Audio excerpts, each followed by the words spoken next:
بيكم في اول فلوج على قناتي، قناة سلمان، واللي هيكون مضمون القناة كل حاجة ليها علاقة بالمغامرات والادرينالين ورحلات. ناخدكم في رحلة كبيرة جدا يعني في حياتي كسلمان.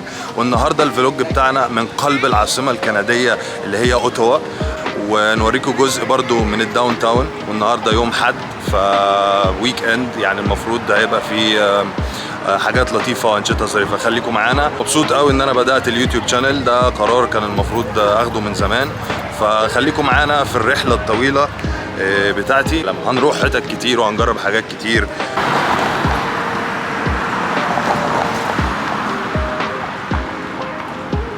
فأنا شخص بحب الهدوء جدا، وأوتوا مدينة هادية ويكاد تكون معروفة حوالين العالم بأنها أكتر مدينة مملة في كندا، ولكن الحقيقة هي هادية جدا، ولأجل أن الناس كلها هنا عندها استقرار وظيفي، فعشان كده المدينة تحسها هادية. والويك اند في أوتوا تعمل حاجة من الثلاثة يا إما هتتمشى في الداون تاون، يا إما هتخرج تروح مطعم مثلا أو تروح حاجة زي كده، يا اما تروح بقى حاجات ملناش دعوه بيها ومش عايزين نعمل لها اعلان، بس طبعا الناس كلها عارفه يعني ممكن نعمل ايه.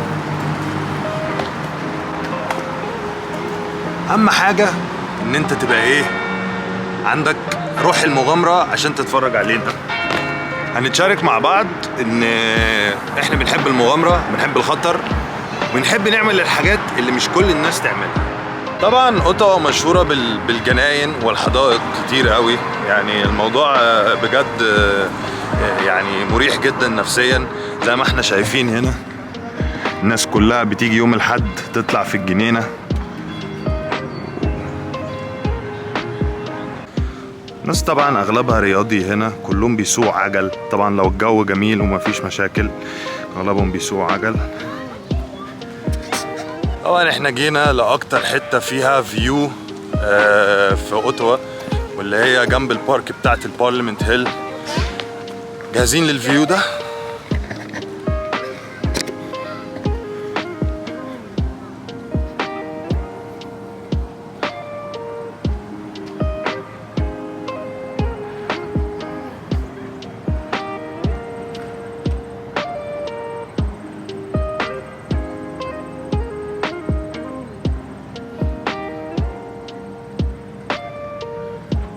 بالنسبة لي الموضوع بتاع اليوتيوب موضوع لونج تيرم.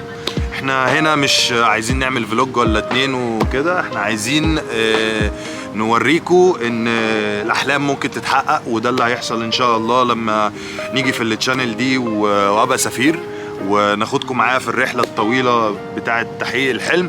وفي نفس الوقت لما نبقى يوتيوبر ويبقى عندنا قاعدة جماهيرية ونتقابل معاكم، هيبقى دي طبعا فرصة كويسة وحلم هيكون اتحقق.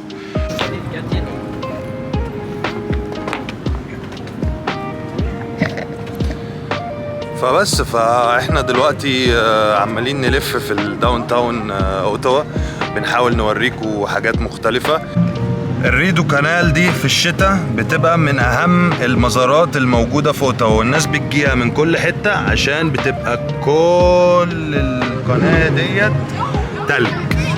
ليه كلها بتبقى تلج؟ عشان من درجة الحرارة في العاصمة في الشتاء في اوتوا المايه بتتجمد، وبتتجمد لدرجة ان الحكومة بتسمح ان هم يعملوا تزلج على الجليد طول فترة الشتاء، بيبقى مين اتراكشن يعني بشكل عام للمدينة، والناس عارفة الموضوع ده. وانا بحب الموضوع ده جدا عشان برضو انا بحب اتزحلق على الجليد يعني.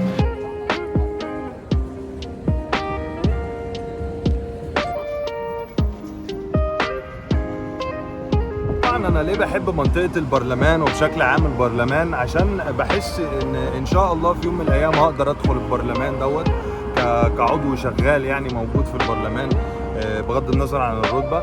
بس طبعا يعني احنا هنا عشان نحقق الاحلام، وفي نفس الوقت الفيديوهات دي عشان تفكرني باحلامي.